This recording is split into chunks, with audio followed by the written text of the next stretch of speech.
Pag-usapan po natin itong balita ngayon sa South China Morning Post, kung saan yung China nag-warning na naman po sa atin sa Pilipinas. Tigilan daw natin, sabi ng China, ang maglaro ng apoy. Let me be clear, we are not gearing up for war. We are simply reacting to challenges that we are facing.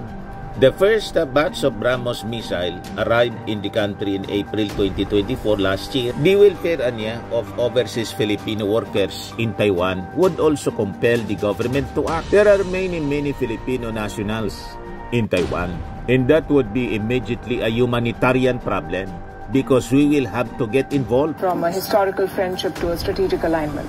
Well, maybe not a reset, but there may be a added impetus to working towards nagpapagang mga balita at pagtalakay sa mga isyu na lipungan. Bulsa! Opinyon, banat at paglalantad sa katotohanan. Bulsa! What you see is what you get. You decide. Ito po mga kababayan, si Dante Maravillas, Bicolano vlogger, broadcast journalist from Albay. Pag-usapan po natin itong balita ngayon sa South China Morning Post, kung saan yung China nag-warning na naman po sa atin sa Pilipinas. Tigilan daw natin, sabi ng China, ang maglaro ng apoy. Stop playing with fire, sabi ng China. Kasi yung ating Pangulo, di ba, nasa India ngayon, pero pabalik na dito sa ating bansa. Matapos ang 5-day official visit sa India, kung saan pinalakas ang relasyon natin sa ekonomiya, pati sa military alliance. Kaya nagsiselos mga kababayan sa atin yung China. Pinagsabihan tayo na tigilan daw natin ang maglalaro sa apoy. Stop playing with fire. Yan report ito ng South China Morning Post. Mouthpiece ito, isa sa mga mouthpiece ng China. Beijing warns Manila to stop playing with fire after Marcos makes Taiwan remarks. Kasi nasabi ng ating Pangulong Bongbong Marcos, mga kababayan, sa interview ng isang TV station sa India, sabi ng ating Pangulo, ang ating bansa niya have to get involved in US-China confrontation prompts a strong response. In an interview with Indian media outlet First Post, sabi ng ating Pangulo, his country would have to get involved. To be very practical about it, Anya, if there is a confrontation between China and the United States, there's no way that the Philippines can stay out of it simply because of its physical and geographical location niya. Madaling sabi, napakalapit sa atin kasi yung Taiwan. At isa pa mga kababayan, napakarami na mga Filipino nagtatrabaho po sa Taiwan. So talagang ma-involve po tayo sa conflict. Nagalit ngayon yung China. Stop playing with fire. Yan. So pag-usapan natin mabuti mga kababayan ito kasi sigurado iti-take advantage na naman po ito ng mga DDS. Sasabihin po, kinakaladkad ng ating Pangulong Bongbong Marcos ang Pilipinas sa gira. Yan yung dating narrative, mga kababayan, ng mga DDS.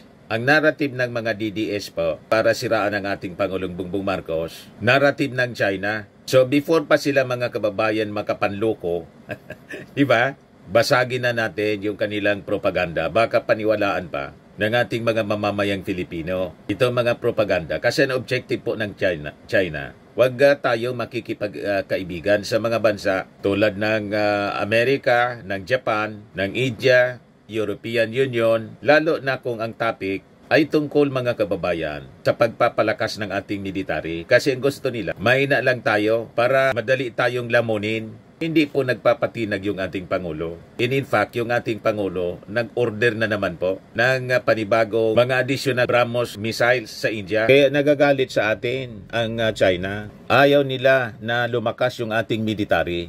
We are being discouraged mga kababayan. Yan Marcos, Philippine buying more missiles from India. But not for war. That is not for war, only for our defense. Ayaw kasi ng China, mga kababayan, na magkaroon po tayo, ma-develop yung ating military. Magkaroon tayo ng kakayahan to defend ourselves sa kanilang pagmamalabis. Pero yung ating pagpapalakas ng defense ng ating military is for our defense lang naman po. At karapatan natin. Wala silang karapatan pangialaman ng ating modernization, pagpaunlad ng ating military kasi unang-una, karapatan niya ng bawat bansa. ang defense ng bawat bansa, karapatan ng isang bansa. Remember, nang sila ay magpalakas ng magpalakas, minodernize nila yung kanilang military, wala silang narinig mula sa atin. Nangialam ba tayo sa China? Di ba hindi? In like manner, dapat ganon sila. Kaya lang talagang pinapakialaman tayo, binubuli tayo, tinatakot tayo ng China para ma-discourage tayo na wag na tayo magpalakas, para madali nila tayong lamunin.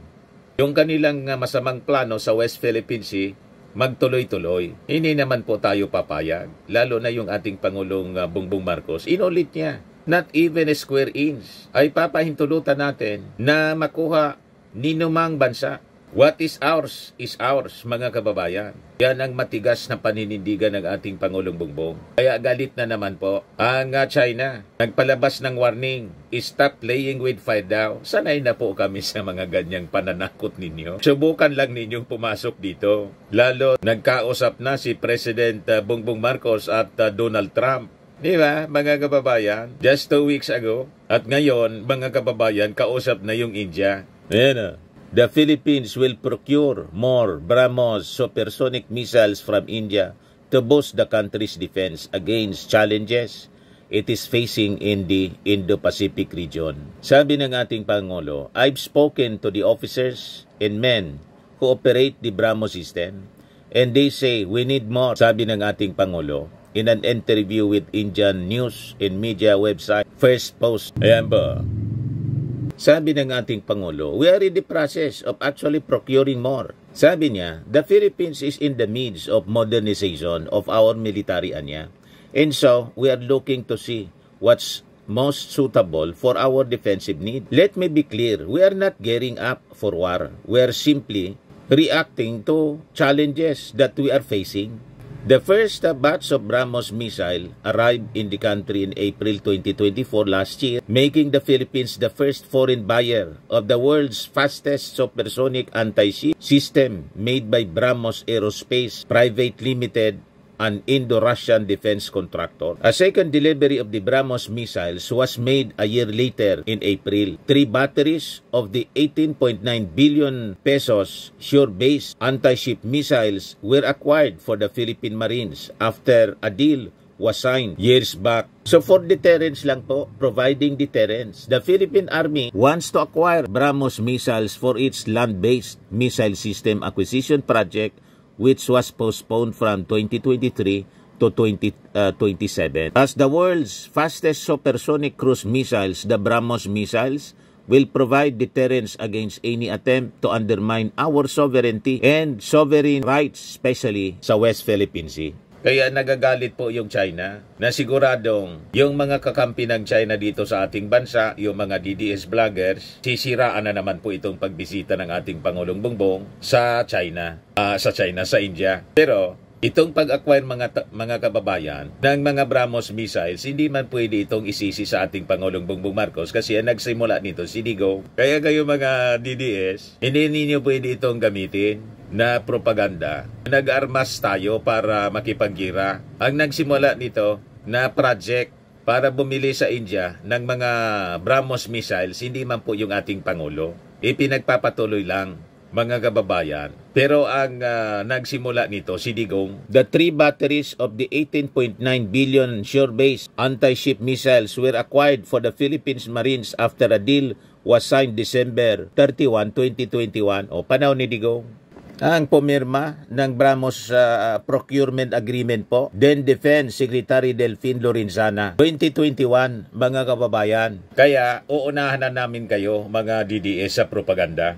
Nag-iisip pa lang kayo na gamitin ito as a propaganda laban sa ating Pangulong Bongbong na nagbisita sa India para palakasin yung economic and military relations with India. Ang nagsimula nito ng procurement ng mga missiles, BrahMos missiles, hindi man yung ating Pangulo, kundi si Digong. So hindi ninyo magagamit na propaganda na yung ating Pangulo gustong kaladkarin sa gira sa China ang ating bansa sa pagbibili ng mga additional man lang po ang nagsimula dito si Digong, additional BrahMos missile. You see, checkmate kayo. Si Digong ang nagsimula. Ngayon, balikan natin yung pag-react ng China. Lilinawin natin yung statement ng ating Pangulo. Sabi ng ating Pangulo, to be very practical about it, anya, if there is a confrontation over Taiwan between China saka yung United States, there is no way that the Philippines can stay out of it simply because our physical geographic location. Yung proximity kasi, nasa north lang. Yung Taiwan, sabi nga ng mga matatanda, yung tilaok ng manok, naririnig sa Batanes, tilaok ng manok sa Taiwan, at napakaraming mga kababayan nating Filipino na nagtatrabaho sa Taiwan. Siyempre, madadamay tayo. Kaya nga ipinosisyon yung mga EDCA sites, marami sa northern part para maganda tayo. Unang-una, may ambisyon ng China hindi lang sa Taiwan, pati rito sa West Philippine Sea. So, alangan man matutulog lang tayo. What if ang gawin ng China, lusubin yung Taiwan tapos isama na ang Pilipinas? Kaya sila nagagalit, mga kababayan, kasi ang ambisyon nila, sa totoo lang, hindi lang Taiwan, pati itong parte ng West Philippine Sea. Kasi napakarami mga kababayan dyan na gas deposits. Gusto nilang ubusin mga kababayan. Pati yung hindi sa kanila, gustong kamkami ng mga Chinese. Huwag tayo pong papayag sa ganon. Sabi sa lupang hinirang po, sa manlulupig di tayo pasisiil. Ang mamatay ng dahil sa'yo. Kaya tayo nagre-ready for our defense. At karapatan natin, maya naman tayo sa ating mga ninuno, sa ating mga bayani, lumaban nung panahon para magkaroon tayo ng kasarinlan. Pagkatapos, hayaan natin sakupin ng mga Chinese po. Nang wala man lamang pong kalaban-laban, ito yung rason kung bakit minomodernize natin yung ating armed forces.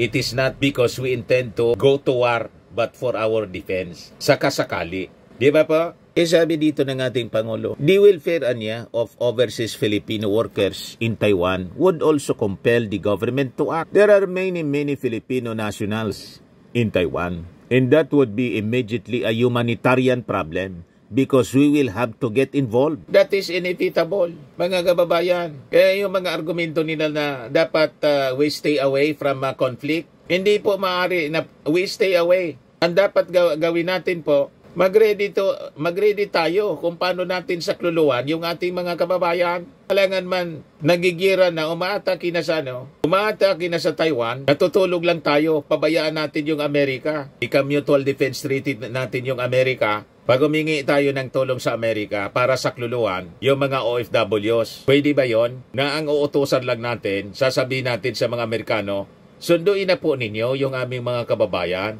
Ayaw namin maging involved dyan. Baka pag-initan kami ni Xi Jinping ng China, atakihin kami rito, humingi ka ng tulong sa Amerika para sakluluan yung kapwa natin Filipino. Ayaw mong ma-involve, pero gusto mo, mga Amerikano ang sumaklulo sa ating mga kababayan Filipino. Pwede ba yan? Pagkatapos, ka-mutual defense treaty natin. Hindi po maaari ang gano'n. May pipirintera natin lang yung mga Amerikano. Should be side by side with our forces. Kaya nga, lagi tayong may balikatan military exercises kasama yung humanitarian mission sa balikatan, shoulder to shoulder. Yun ang purpose nun.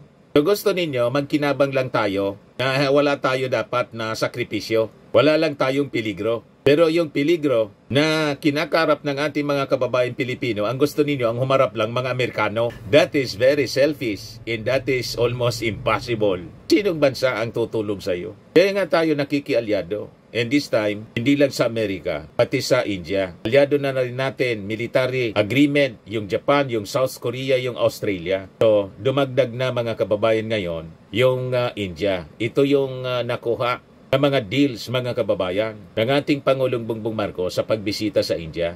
Sabi ng ating Pangulo, we will have to get involved. We will have to go in there. Papasok tayo, siyempre, or find a way to go in there and to bring our people home as we do whenever they find themselves in areas of conflict. And that for me would be the most considerable concern for us, at least in the early days. Marcos acknowledged the risk and challenges of carrying out such a mission. We would immediately mobilize everything that we could to bring our people out, and that's not an easy thing to do, considering that you are in the middle of a combat zone. So, it would not be a small problem by any means. sabi ng ating Pangulo. The President's remarks came amid rising concerns that China may attempt to invade Taiwan within the decade, which analysts warned could trigger a broader regional conflict. Iyon po ang paghandaan natin. Kaya may military exercise po tayo palagi. Katatapos pa lang yung ating balikatan version with India. So ito yung ini-engage natin mga bansa na tutulong sa atin po para yung China, masawata natin yung pag-ari-arian dito. Alam nila, with our kaya nagagalit sila kasi tama yung ating ginagawa. Iba may kasabihan na pag tama ang ginagawa mo, ang kalaban mo nagagalit. Tingnan ninyo na mali ang ginagawa ni Digong sa pag-deal sa China. Barkada niya yung China. Nakikipag-barkada kay Digong pero ang gusto maging province tayo ng China. Huwag tayo pa uuto sa kanila mga kababayan. Pag nauto tayo ng China, mawawala yung ating bansa. Mawawalan tayo ng bansa. That is the danger. Pag hindi tayo naganda, yun ang totoo na we are actually playing with fire. So para mawala yung threat, there should be deterrence. Ang deterrence po, dapat handa tayo. Militarily, handa tayo to respond. Para po, magdalawang isip yung China. Hindi niya pwede natin gawin ito. Dodumugin tayo. Kukuyugin tayo, hindi lang Pilipinas. Amerika, Japan, South Korea, Australia, India. Anong laban ngayon ng China? Paganya. 500 yung nuclear warheads ng China. Yung Amerika, 5,000 plus. Sabi ko nga mga kababayan, position lang sa atin 1,000 nuclear warheads na pwede ilagay sa BrahMos missiles. Nuclear capable po ito, mga kababayan, na mga armas na binili natin sa India. Unang-una yung India po is a nuclear power din. So, hindi gagalaw po ang China kasi alam nila mauubos sila. Tama po. Ganyan ang labanan. Kailangan makita ng China. Hindi basta-basta nila tayo pwede lusubin kasi we have military alliances sa mga malalakas na bansa tulad ng Amerika, Japan, Australia, South Korea at ngayon yung India po.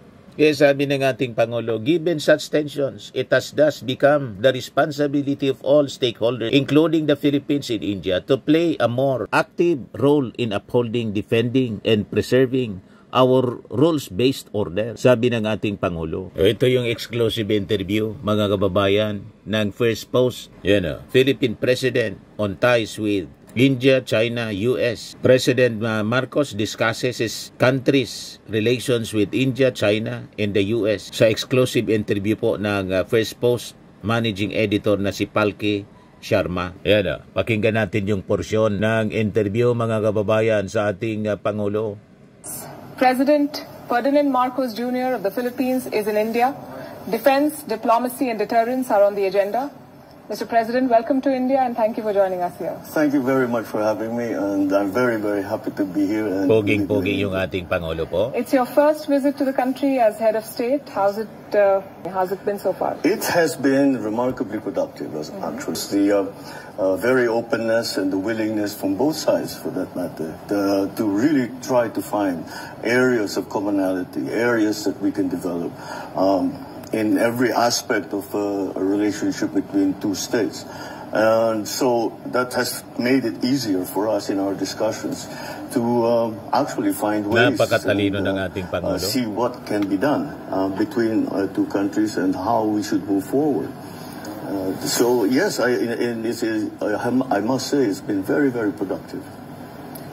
In your view, do you think that this visit marks a reset from a historical friendship to a strategic alignment? Well, maybe not a reset, but there may be a added impetus to working towards strengthening and deepening the relationship between India and the Philippines. And when I speak about strengthening and deepening the relationship, we have a solid people-to-people relationship going back centuries. But now we are talking about all kinds of other. We're talking about trade. We're talking about specific industries, sectors, both in the public sector and the private sector.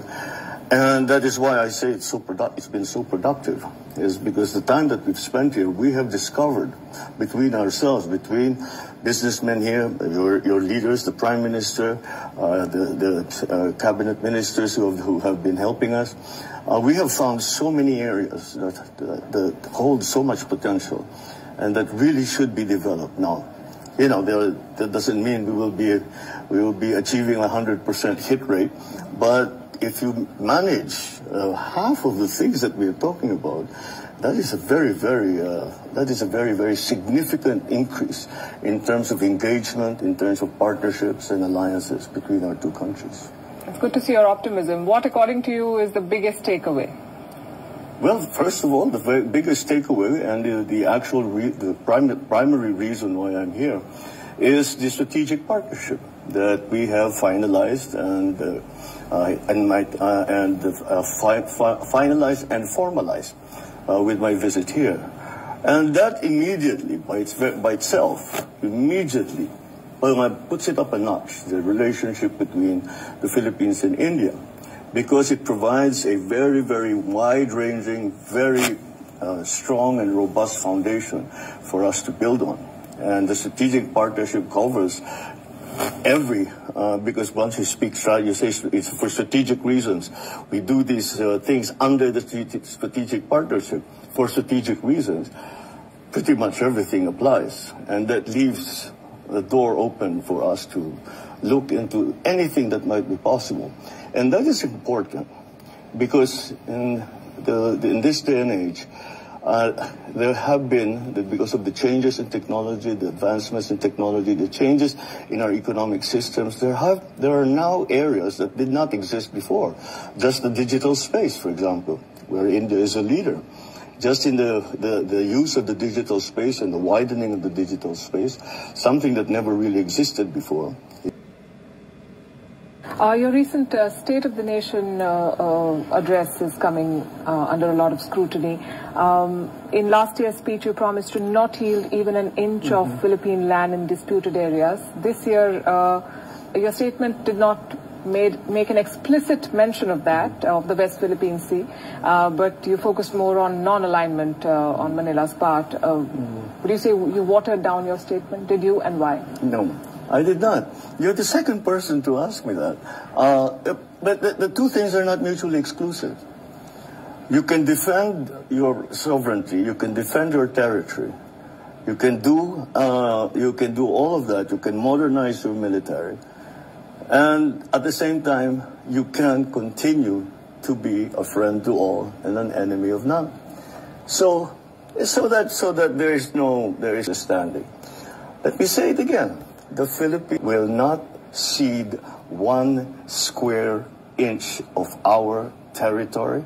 We will not give up the exercise of our sovereign rights, ever. I hope that's clear. Absolutely. I think this is a clear message to your critics and to your followers, who I'm sure are relieved to hear this. You're a treaty ally of the United States, and an important part of that treaty is mutual defense. You were also in Washington recently, and you had a conversation with the new president, Donald Trump. Are you convinced that if the Philippines faced a security challenge, the U.S. under Mr. Trump would come to your defense? I am. Because the assurances that we have been receiving in those terms from the new administration, before I went there, and when I went there, and since that visit, I've been very, very strong from the Secretary of State, from the Secretary of Defense, Secretary of State Mark Rubio, Secretary of Defense Pete Hegseth, and all the other officials, that the policy on the Philippines does not change, and that we use the term, we refer to the term ironclad. And we have to remember, as I mentioned when I was in Washington, that the term ironclad, as it relates to the relationship between the U.S. and the Philippines, was actually coined by Mr. Trump in his first term, and when he was asked about the Philippines. And I sincerely believe that is constant, and that has remained constant. And I'm not surprised, because we really have had a very, very long history together with the United States. It's been over 100 years in various forms. We're a member of the American Commonwealth. We've given liberation, still For a very, very long time, we had parity rights with American citizens. So it really is a very, very strong relationship. It really, and as I was explaining to President Trump, I said, if you stop a school child in the street in the Philippines and ask them who is our best ally, they will say the United States. And that institutional, that cultural, not institutional, that cultural memory maintains. And I think that too is that there is an aspect of that as well in the United States for the Philippines. We do have over 2 million Filipinos in the United States, so we are also very much woven into the fabric of their society, in a good way. It is, but again, it has been a very long and very good relationship, and I think it will remain so. I'm sure it will remain so. I'm not sure how many old allies of the U.S. are in a position to say that, but again, like I said, it's good to see your optimism. Well, I wouldn't hazard a guess, but I'm only expert in the Philippines situation. Fair enough. Another flashpoint in the neighborhood is Taiwan, and yes. most experts fear that Beijing will invade Taiwan before the end of this decade. If that were to happen while you're still in power, would you be open to allowing the U.S. use resources and bases in the Philippines to defend Taiwan, or would you rather stay out of it? To be very practical about it, if there is a confrontation over Taiwan between China and the United States, there is no way that the Philippines can stay out of it, simply because of our physical geographic location. To understand how close Taiwan is to the Philippines, the large city of Kaohsiung in Taiwan is a 40-minute flight away from the capital of my province in northern Philippines, in Lawag. That's how close it is. And so if you think about it, if there is an all-out war, then we will be drawn into it. And I assure you, with the greatest hesitation, but we will have to defend our territory and our sovereignty.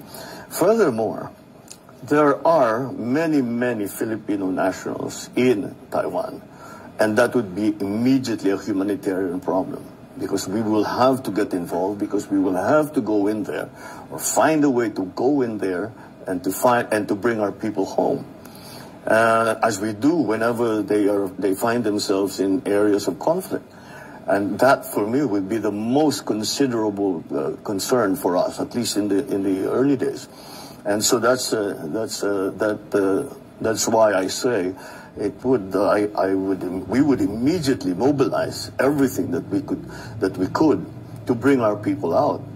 And that's not an easy thing to do, considering that you are in the middle of a combat zone. So it would not be a small problem by any means.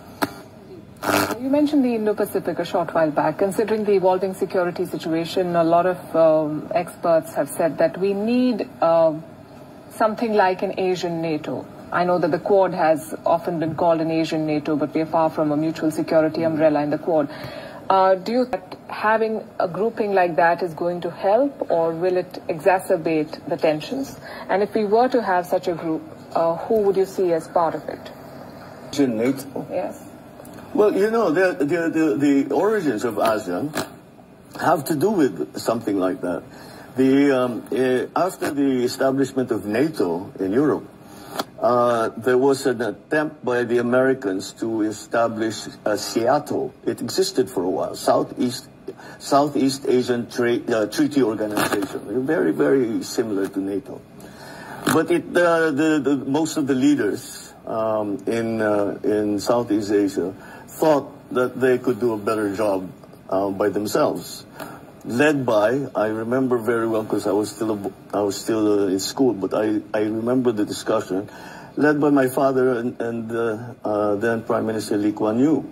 And then slowly, Malaysia came to join, the other countries came to join, and that's when how ASEAN was born. ASEAN was born in the Singapore, I remember.